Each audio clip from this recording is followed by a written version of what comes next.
2023년 9월 23일 이정훈입니다. 윤석열 정부를 보면서 외교는 이렇게 하는 것이다. 동북아는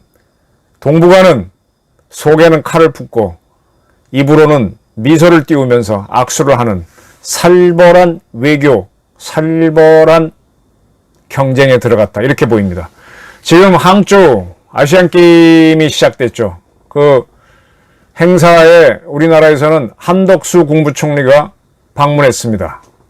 그러한 한 총리를 항저우에 있는 서호 국빈관에서 시진핑 주석이 만나서 26분간, 한 30분간 대화를 했습니다. 서로 한쪽이 이야기를 하고 통역이 있으니까 실질적으로 한쪽이 얘기한 건 15분, 거기서 또 통역을 빼면은 한 7분 정도, 서로 7분 정도 이야기했군요. 뭐 긴 얘기는 없었겠죠. 항저우, 중국 양자강 밑에 가면 항주 소주가 있죠. 항주 소주. 둘 다 미인이 많은 곳으로 유명하고 비단을 생산을 많이 하죠. 거기 서호가 굉장히 유명한데 거기 국빈관에서 각국의 정상들이 왔으니까 국가 주석으로서 시진핑은 손님을 맞는 게 맞습니다. 우리 측에서는 총리가 간 듣고 대통령은 지금 현재 유엔 가서 돌아오고 있으니까 갈 수가 없죠. 근데 그 시진핑이 우리 총리를 만날 수밖에 없긴 하지만 거기서 오간 얘기가 상당히 뼈가 있죠. 무슨 얘기를 했냐. 도하 보도를 보게 되면 1992년 우리가 중국과 복교를 했습니다. 그리고 2022년에 30주년을 지났죠. 원래가 23년이니까 새로운 30년을 시작하는 해다. 전략적 동반자 관계를 시대에 맞춰 발전시키기 위해 노력할 것이다. 그 다음에 윤 대통령한테 안부를 전해달라. 대규모 선수단 보내줘서 고맙다. 한국은 스포츠 강국이다. 선전을 기대한다. 그런 얘기들을 했답니다. 이건 상투적인 이야기예요.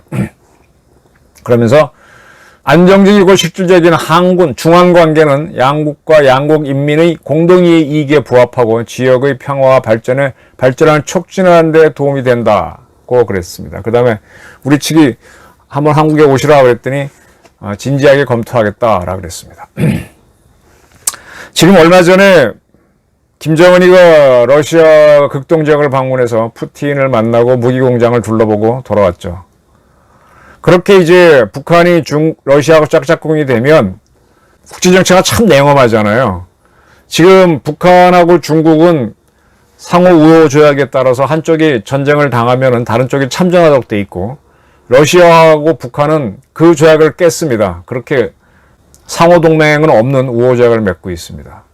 그렇긴 하지만 그렇게 보면 중국하고 북한이 더 가까운 것 같지만은 지금 북한은 중국과 러시아에서 양다리를 걸쳐갖고 왔다 갔다 하면서 자기의 이익을 극대화하는 거죠. 지금 마침 이제 러시아가 굉장히 아쉽죠. 우크라이나를 치다 보니까 거기에 대해서 이제 러시아의 주 생산품이 석유인데 석유를 판매하지 못하도록 서방 국가들이 제재하고 있죠. 그래서 미국과 우리 이런 나라들은 안 사주니까 그걸 싸게 내놨는데 그걸 지금 따박따박 받아먹고 있는 게 중국이죠.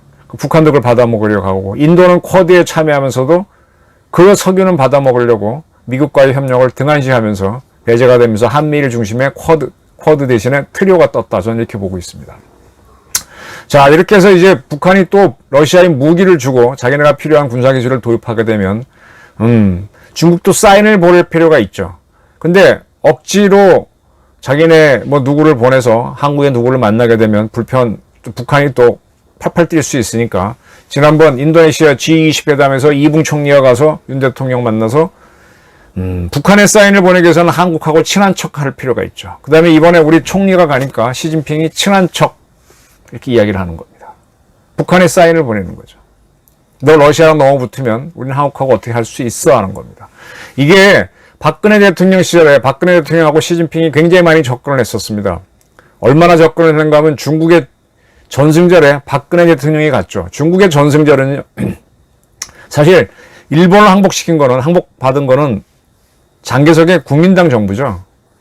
근데 그거를 공산당이 그 후에 중국 대륙을 차지했다고 자기네가 전승절로 꾸민 건데 그때 박 대통령이 참가를 하는 그때 이제 북한 대표도 왔는데 북한에서는 장관급이 왔고 그들은 저 밑에 내려놓고 박 대통령은 단상에 올라가서 푸틴 그다음 대우를 받았었죠. 그래서 북한이 굉장히 거기서 화를 냈고 그리고 이제 핵실험을 하면서 미사일 발사를 하겠다. 그들이 원래 중국에서 공연을 하기로 했는데 공연에서 초강한 정치적 치팅을 한다고 하니까 중국이 못하게 하면서 북중 관계가 굉장히 냉랭해졌었죠. 북한은 그 공연을 안 하고 철수까지 했었죠.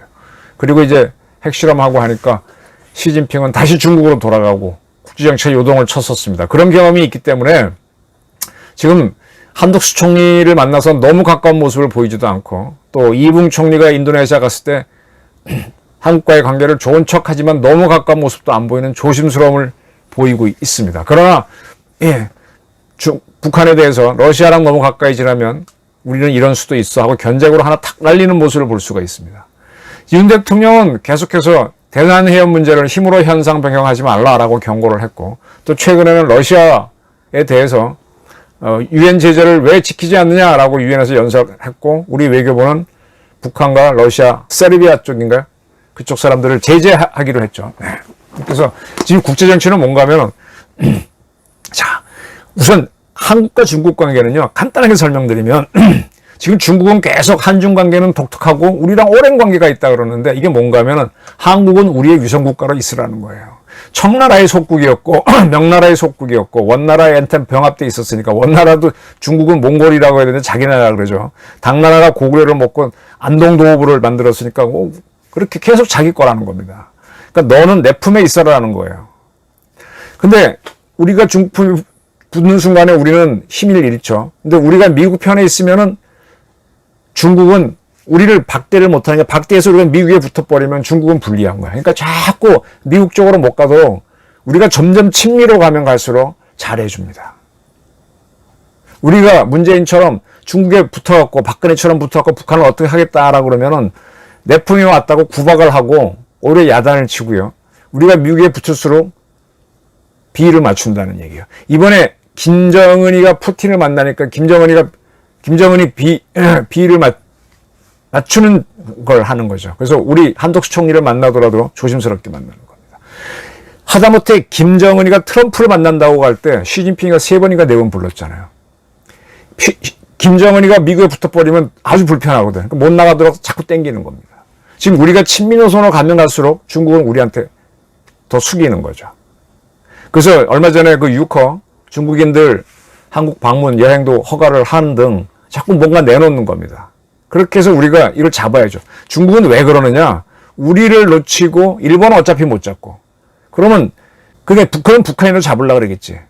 근데 북한도 뭐 러시아랑도 가까이 지내고 그러면 중국 영향을 안 받으면 자기네는 외교를 실패하게 되면 그 다음은 고립되게 되면은 경제적으로 위기가 오게 되고 그러면 내부 분란이 해서 무너지지 않습니까?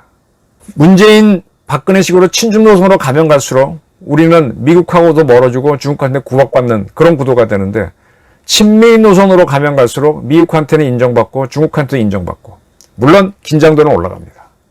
그럴 때 북한이 중국에 붙을 수도 있는데 북한은 중국에만 붙으면 또 스트레스를 받으니까 또 러시아에도 붙어야 돼요.